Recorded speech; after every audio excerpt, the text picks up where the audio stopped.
Le Togo adapte son outil de défense et de sécurité aux réalités de l'environnement sécuritaire régional et aux menaces actuelles. Une stratégie traduite par le projet de refondation des forces armées togolaises émis par le chef des armées, le président de la République. Ce mercredi, c'est la police nationale qui rentre dans la danse par un nouvel organigramme présenté au chef de l'État, Faure Sazimna Nyazingbe. Et hier, c'est à Ouagadougou que le chef de l'État et son homologue sénégalais ont mis en route une nouvelle phase du processus de sortie de crise qui secoue le pays des hommes intègres depuis 10 jours. Les deux chefs d'État ont rencontré les parties prenantes à ce processus. Et puis au Togo, c'est une délégation du secrétariat international de l'ITIE qui poursuit une expertise de la mise en œuvre de cet outil de développement des industries extractives.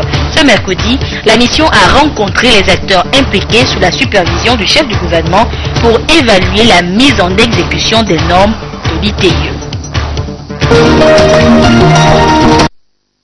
Voilà pour les titres de cette édition. À toutes et à tous, bonsoir. Le train de la refondation des forces de défense et de sécurité en marche depuis plusieurs mois poursuit son chemin. Et ce matin, c'est la police nationale qui a présenté son nouvel organigramme au chef de l'État, chef des armées, conformément à ce projet de refondation. Des précisions avec Aimé Abalo. Le 26 avril dernier, le chef de l'État, dans son message à la nation, a lancé un ambitieux projet de refondation du dispositif national de défense et de sécurité. Dans la réalisation de ce projet et en vue de la cohérence avec l'organisation des forces de défense, la police nationale a procédé à la définition d'un nouvel organigramme qui a été présenté au chef de l'État ce jour. Tout a commencé par l'exécution de l'hymne national.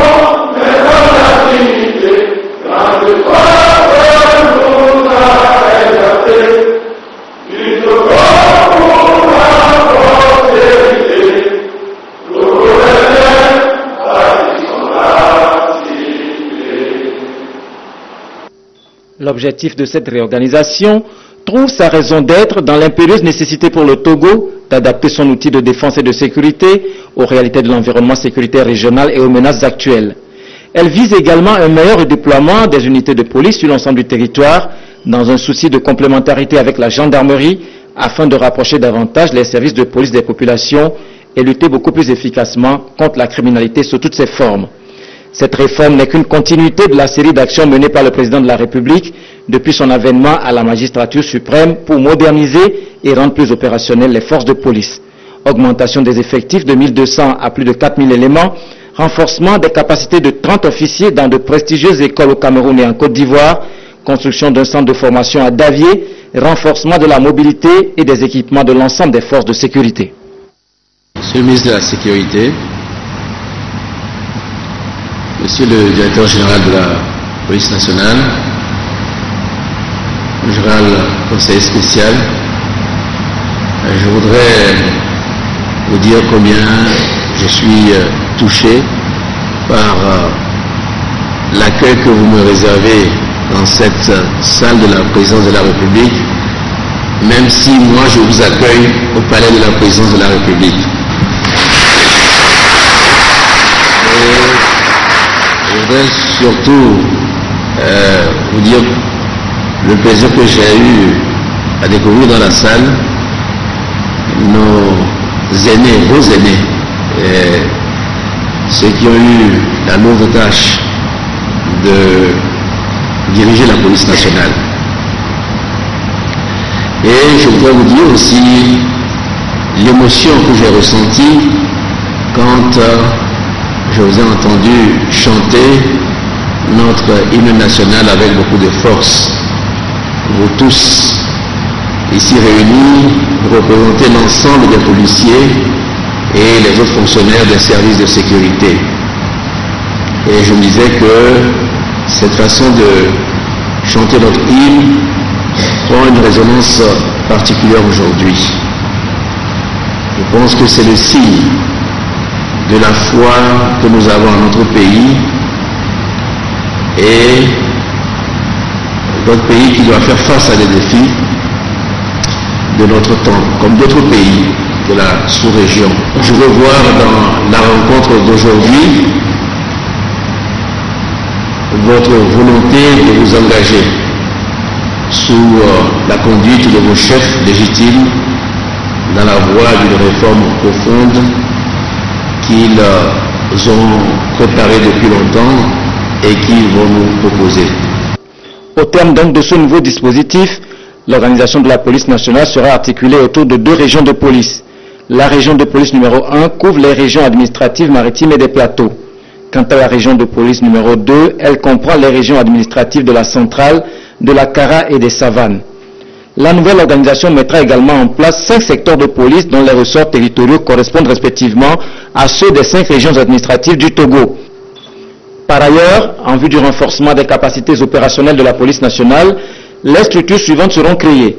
Le groupement d'intervention de la police nationale pour la lutte contre le grand banditisme et la conduite des opérations spéciales. Cette force sera compétente sur l'ensemble du territoire.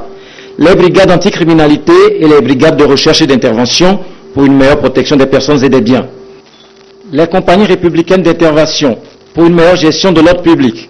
La police technique et scientifique sera également renforcée. À l'issue de la présentation, le chef de l'État a approuvé la nouvelle organisation de la police nationale et a donné des instructions pour la mise en œuvre rapide de la réforme.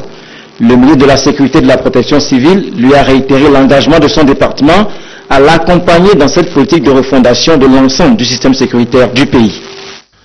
En approuvant cette réorganisation de la police nationale, Excellence, Monsieur le Président de la République, vous venez de jeter les bases d'une véritable nouvelle police, disciplinée, professionnelle et au service de nos concitoyens, qui saura faire face efficacement aux nouveaux défis sécuritaires de l'heure pour le bonheur de nos populations.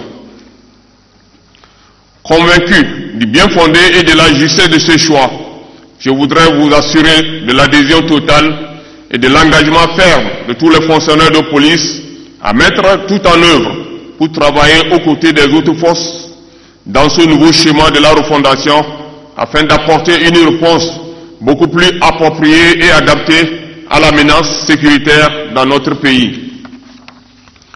Excellence, Monsieur le Président de la République, la police nationale réaffirme sa fidélité et sa loyauté aux institutions de la République et à votre politique de réconciliation nationale, d'apaisement social et de développement de notre pays. Elle implore la bénédiction divine sur vous et votre famille et demande à Dieu Tout-Puissant de vous éclairer et de vous aider à poursuivre vos actions dans l'intérêt supérieur des Togolais. Fait à Lomé le 12 novembre 2014. Je vous remercie.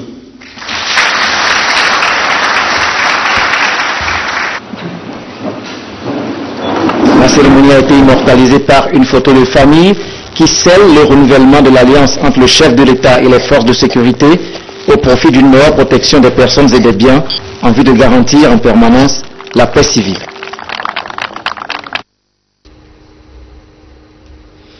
Et parlant de sécurité dans la sous-région, le président de la République, Faure Gnassingbé, était hier à Ouagadougou, au Burkina Faso, en situation de crise depuis le 30 octobre dernier. Avec son homologue sénégalais Macky Sall, également président du groupe de contact sur la crise politique burkinabé, le chef de l'État a rencontré les parties prenantes au processus de sortie de crise. Prudence, Zinsou. Amener les protagonistes burkinabés à un consensus pour une sortie de crise dans ce pays. C'est ce qui justifie la présence à Ouagadougou des présidents Faure Gnassingbé du Togo et Macky Sall du Sénégal, médiateur de la CEDEAO. À cette conférence, toutes les composantes de la transition étaient présentes. Il s'agit des autorités militaires, religieuses et coutumières, les partis politiques de l'opposition, la société civile et le Conseil constitutionnel. Les amendements proposés par les militaires par rapport à la charte de la transition élaborée par la société civile et l'opposition ont été étudiés. Nous avons pris connaissance de la bouche des chefs d'État d'un certain nombre d'observations. qui ont été formulés par les nouvelles autorités sur le document que nous avions remis il y a 48 heures. Ça donne une bonne base de discussion. Il appartient donc à notre composante de se mettre au travail, d'analyser ce qui est contre-proposé et de venir bien sûr avec des solutions qui se rapprocheraient donc de ce que les autorités militaires ont demandé. Vous savez qu'en matière de négociation, chacun met la barre haut et au finish, on se retrouve sur une base médiane où tout le monde sort gagnant-gagnant. Ils nous ont donné jusqu'à demain pour faire aussi nos amendements et nos propositions et on discutera pour adopter la charte d'initiation. Vous avez espoir que nous avons foi. Nous avons foi que ça va marcher et nous prions. Le nouvel homme fort du pays a exprimé sa volonté de contribuer à un dénouement heureux de la crise qui secoue le Burkina Faso. Nous espoir que dans les heures, dans les jours à venir, nous puissions parvenir à une charte définitive, une charte consensuelle qui sera adoptée et ensuite nous allons procéder donc à la désignation du président de la transition et ensuite mettre en place tous les organes de la transition. Pour le président du groupe de la CEDEAO, une fois le consensus trouvé et la charte validée, la voie sera balisée pour une sortie de crise. Faisons la facilitation, mais le choix, les propositions viennent des partis burkinabés. Et une fois que la charte est consensuelle et adoptée, le reste va aller très vite puisque pour le choix de l'autorité de transition, du président de transition, tous sont d'accord sur le profilage et sur le fait que ce soit une autorité civile, tout comme pour le choix du Premier ministre. Maintenant, c'était sur le choix des différents organes de transition qu'il y avait des divergences de vues, mais d'ici demain, en principe, tout devrait rentrer dans l'ordre. Donc nous continuons à prier et à pousser pour que tout cela soit derrière nous très bientôt. Une autre rencontre est prévue dans les meilleurs délais entre le groupe de contact de la CEDEAO et les acteurs burkinabés en vue d'accélérer le processus devant aboutir à une transition apaisée au Burkina Faso. Autre actualité, depuis la mise en œuvre de l'initiative pour la transparence dans les industries extractives ITIE au Togo, où en est-on? Les normes sont-elles respectées pour faire profiter les ressources naturelles à tous? C'est l'expertise que réalise une délégation du secrétariat international de l'ITIE présente dans notre pays. Et ce matin, la dite délégation était face aux responsables des organes de mise en œuvre de l'initiative des parties prenantes, tout ceci sous la supervision du chef du gouvernement Kwesi Siliagodi Aoumé Zounou. Le compte rendu de la rencontre avec Ali Dandouma et Edem Susupa. La norme ITIE, Initiative pour la transparence dans les industries extractives, est une norme internationale qui assure la transparence autour de la gestion des ressources pétrolières, gazières et minières des pays membres. Depuis mai 2013, le Togo a été déclaré pays conforme et il n'est pas rare d'enregistrer des polémiques autour de l'interprétation et la mise en œuvre de la nouvelle norme qui régit l'ITIE depuis le 23 mai 2013. De 27 exigences, elle est passée à 7. La délégation du secrétariat international de l'ITIE vient ici donner les outils nécessaires qui facilitent la compréhension des exigences et principes de la norme ITIE aux groupes multipartites et aux parties prenantes. So the EITI standard, which Togo complied. Avant, le Togo était conforme avec les exigences de la norme ITIE en 2013, et on regardait que la collecte des revenus. Maintenant, on essaye de voir est-ce que le Togo a reçu ce qu'il devrait recevoir de ses ressources.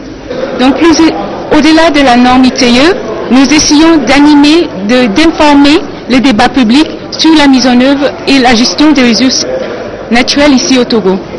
Nous ne sommes pas ici pour vous dire ce que vous devriez faire, ce que vous ne devriez pas faire. C'est une question pour les Togolais. La norme a beaucoup évolué. Et au-delà des informations financières, elle a intégré des informations contextuelles et qui portent sur la déclaration publique des contrats des propriétaires réels des entreprises, des parts de l'État dans les entreprises, des transferts infranationaux aux collectivités ou aux bureaux dans les localités et d'autres informations encore pour lesquelles il faut apporter pas des outils mais des éclaircissements. En sa qualité du président du Conseil national de supervision de l'ITIE au Togo, le Premier ministre Sélia Godi Aoumezounou a vivement salué cette démarche du secrétariat international qui permettra à tous les acteurs de la chaîne de maîtriser tous les aspects de la norme ITIE. La démarche ITIE n'est pas simplement une démarche de façade pour nous. Elle est véritablement l'expression de la volonté du gouvernement de transformer la gouvernance, de faire en sorte que d'abord dans le domaine minier et extractif, nous changeons les méthodes de gestion et que par extrapolation, nous arrivions à faire en sorte que la gestion des affaires publiques soit teintée de respect du bien public de manière rigoureuse et par une volonté de faire en sorte que le bien commun appartienne à tous et à chacun. En effet, la mise en œuvre de l'ITIE a été révélatrice des forces et faiblesses de la gouvernance du secteur minier, mais elle a surtout favorisé la confiance et le dialogue entre les communautés, les entreprises et le gouvernement. Comme vous le savez déjà, le gouvernement ne ménage aucun effort pour associer les industries extractives et la société civile. Dans l'apprentissage du dialogue, nous arrivons à trouver les voies convenables pour une cohabitation qui favorise la prise des décisions d'une façon consensuelle. Cette harmonie de solidarité dans la dynamique de mentalité des acteurs a contribué aux résultats qui ont satisfait les attentes du secrétariat international pour que le conseil d'administration déclare le Togo pays conforme à la norme ITIE. Au moment où la norme a évolué et a intégré d'autres considérations, le Togo voudrait garder la même attitude pour conserver à son acquis tous les atouts qui produiront, à la phase de post-conformité, des résultats qui l'élèveront encore plus haut dans la réalisation de la mise en œuvre du processus. Et ces derniers jours, ces dernières semaines, il y a un certain nombre de remous, d'incompréhension qui mine la marche du processus chez nous. Nous aurons l'occasion de remettre l'ordre dans tout cela parce que j'ai demandé à convoquer le conseil de supervision pour le lundi prochain. Après, je présiderai personnellement avec le ministre des Mines le comité de pilotage parce qu'il est important que je puisse avoir des contacts avec les membres du comité de pilotage, faire passer un certain nombre de messages et faire en sorte que l'on comprenne que la volonté de tous doit être d'améliorer la gestion des industries extractives. Et que donc, la bonne gouvernance doit d'abord commencer chez nous-mêmes, dans la manière de gérer le processus et dans les relations que nous pourrons établir entre tous les acteurs. Je voudrais y insister parce qu'il n'est pas normal que l'ITIE qui est fait comme un processus devant nous permettre d'améliorer notre gouvernance devienne un instrument de conflit, de division et de parti pris qui ne peuvent que nuire au processus. J'y insiste et c'est pour ça que j'ai tenu à le dire publiquement ici dans cette salle, alors que ce n'est pas exactement le lieu. Je voudrais que chacun le comprenne et le comprenne définitivement. Ils sont aujourd'hui 48 pays dans le monde à être membres de l'ITIE. Une initiative qui fait la promotion de la transparence et de la redevabilité dans la gouvernance du secteur extractif. Tous les pays membres s'engagent à respecter un niveau minimum de transparence à travers des déclarations des paiements versés par les entreprises et des sommes perçues par le gouvernement. Et le chef du gouvernement a conféré également ce matin la primature avec l'association des journalistes sportifs du Togo, conduite par le président Aimé Ekpe. La délégation est allée présenter le nouveau bureau exécutif au Premier ministre. Les discussions ont également porté sur la relance des activités de l'association et de l'éventuelle collaboration qui pourra exister entre elle et le gouvernement. Nous écoutons M. Ekpe à la sortie de l'audience au micro de Charlotte Moussimé. Nous avons discuté naturellement de certains problèmes liés à la pratique même du journalisme sportif et voir dans quelle mesure l'État togolais ou le gouvernement pourra aider à régler ce genre de choses de manière à éviter que certaines dérives soient, j'allais dire, observées donc sur les antennes. Nous avons eu donc une oreille attentive et beaucoup de conseils, et je crois que nous avons donc pris certains engagements, et à partir de peut-être à partir de la semaine prochaine, nous allons commencer donc à y travailler pour voir dans quelle mesure on pourra mettre en pratique tout ce que nous avons discuté ici, même de l'organisation de la nuit des sportifs, parce que c'est important que, disons, les sportifs soient primés. Donc on a discuté de tout cela, de voir dans quelle mesure on pourra mettre tout cela en pratique. On est satisfait. Les députés en session budgétaire renforcent leur capacité pour une meilleure analyse des lois de finances.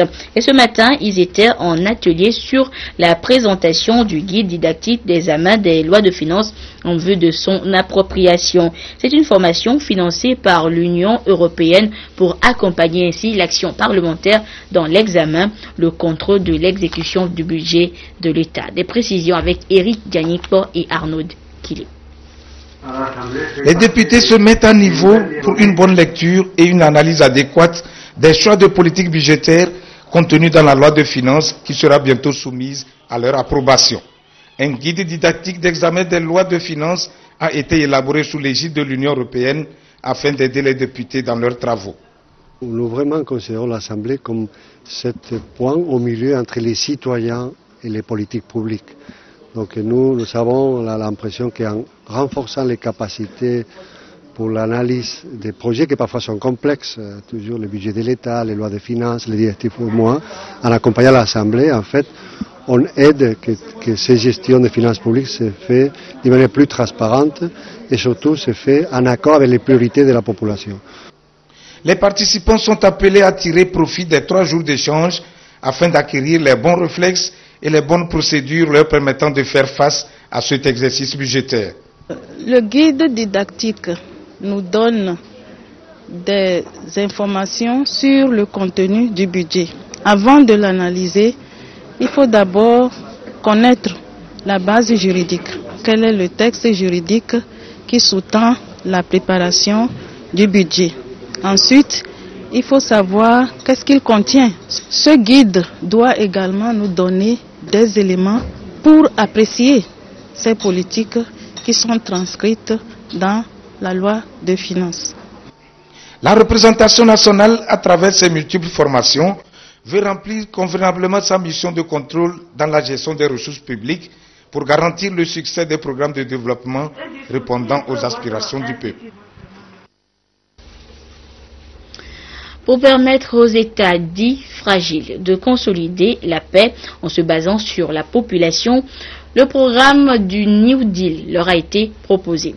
La mise en œuvre de ce programme implique un partenariat entre le gouvernement, les partenaires internationaux et la société civile. Pour faire le point des actions déjà menées au Togo dans ce cadre, une rencontre a été organisée ce matin à Lomé par l'association du Conseil des chrétiens et églises en Afrique de l'Ouest à l'endroit de ses acteurs. Lucassi, Carmen Madji, Akaku. Depuis 2008, le Togo est classé parmi les pays dits fragiles sur la base de l'évaluation des politiques et institutions nationales.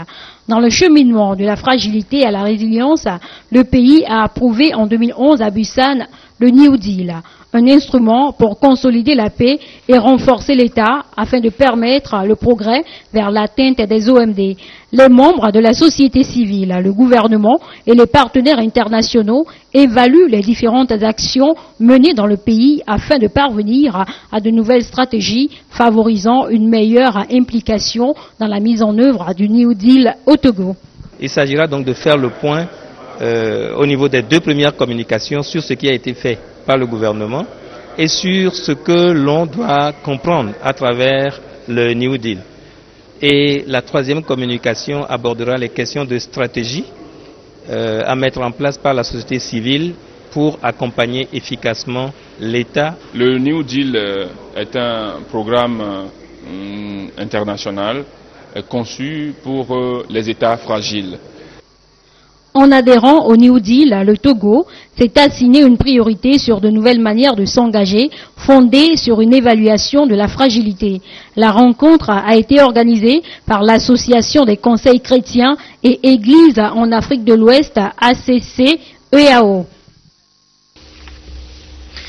Le matériel de fonctionnement de la télévision togolaise est renforcé aujourd'hui. C'est par un don de matériel qui émane de la société Canal Plus Afrique. Le don a été réceptionné cet après-midi au ministère de la Communication par Madame la ministre de tutelle. Le compte rendu avec Eric Dianipo et Arnaud Kili. Les équipements de la télévision togolaise sont renforcés par 2 caméras professionnelles de marque Sony offertes par la société Canal+. Aujourd'hui, sur satellite, la télévision togolaise est appelée à améliorer ses programmes et à accroître ses productions pour satisfaire davantage les téléspectateurs. Avec cette volonté de participer à notre manière au rayonnement du Togo à travers sa télévision qui est aujourd'hui présente sur plus de 30 pays en Afrique, mais qui est aussi également présente à travers la société Tema avec laquelle nous sommes partenaires dans les foyers français et dans les foyers belges. Donc la remise des caméras aujourd'hui participe à ce partenariat fructueux. La ministre de la Communication, des Arts, de la Culture et de la Formation civique, Anaté Kouméalo, qui a réceptionné ce don de Canal+, a remercié ses partenaires pour leur appui multiforme. Les 2 parties s'engagent ainsi à diversifier et à intensifier leur partenariat gagnant-gagnant dans les secteurs des télécommunications et de la promotion de la culture togolaise. Grâce à cette collaboration franche, nous avons pu également avoir accès à d'autres groupes, notamment le groupe Tema dont on vient de parler, qui permet aujourd'hui que la télévision togolaise soit dans un bouquet africain diffusé en Europe. Donc cela augmente encore plus la visibilité du Togo à l'extérieur.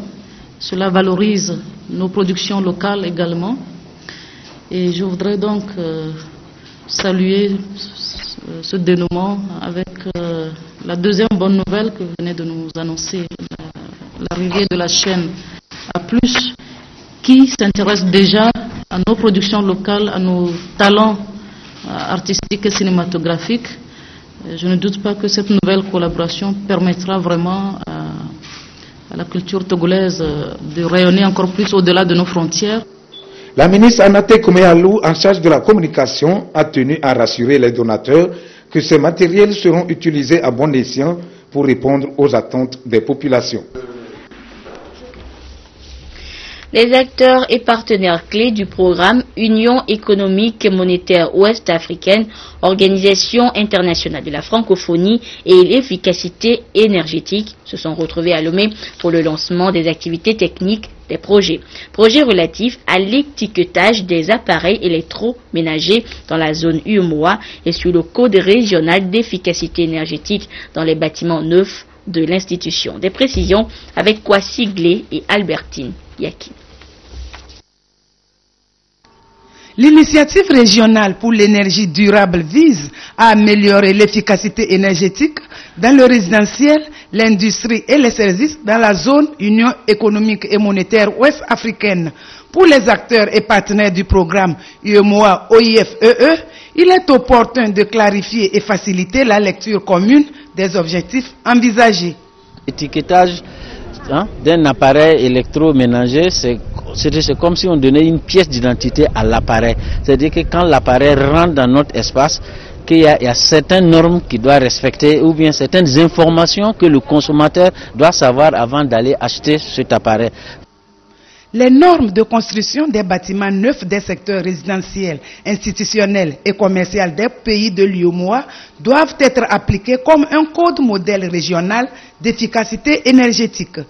L'énergie solaire fait partie intégrante de ce programme, de ce projet. C'est une énergie qui rentre vraiment de façon très efficace dans les bâtiments, qu'il s'agisse du social, du résidentiel jusqu'aux industries. On peut vraiment utiliser ces énergies afin de compenser les énergies conventionnelles. Cette expérience permettra de faire des économies substantielles pour les pays en développement qui traversent d'énormes difficultés énergétiques. Les journalistes des régions centrales et plateaux se sont réunis à Tapamé pour un atelier et de formation initié par le cabinet Repère Consulting. Il a été question pour eux d'être outillés sur le contenu du code de la santé en vue de mieux informer à leur tour les populations à la base. Yves Agbevivi. Ce sont des journalistes venus des régions centrales et plateaux, en tout 40 journalistes en apprentissage pour mieux exercer leur métier dans le professionnalisme et précisément quand il s'agit d'éduquer les populations en matière de santé. Cette dernière qui dispose désormais d'une feuille de route dite Code de la santé, un code qui, pour une meilleure mise en pratique tant par les acteurs de la santé que par les populations, mérite d'être vulgarisé par ces journalistes. C'est en vue d'amener ces communicateurs à maîtriser le dit code que cet atelier a été initié à Tapamé par le cabinet Repère Consulting, un atelier important pour ces journalistes, selon le directeur de cabinet de la communication, Jean-Luc Kofi Gomez. Pour que les journalistes puissent jouer ce rôle de veille, il va falloir donc qu'ils s'approprient le code de la santé. Aujourd'hui, il ne s'agit plus de faire du à peu près.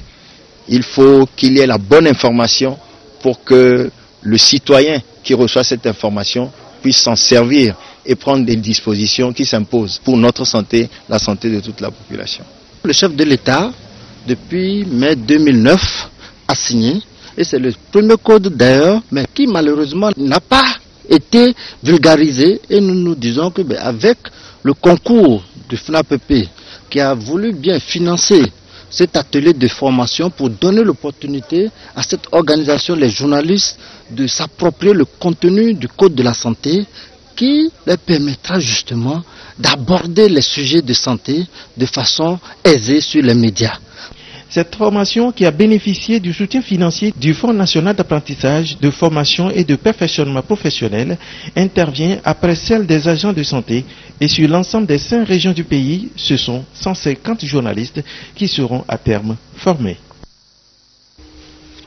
Et puis notez également que la réunion sur le pluralisme et l'accès équitable aux médias publics, initiée par la Haute Autorité de l'audiovisuel et de la communication, a pris fin cet après-midi. Nous y reviendrons plus en détail dans nos prochaines éditions.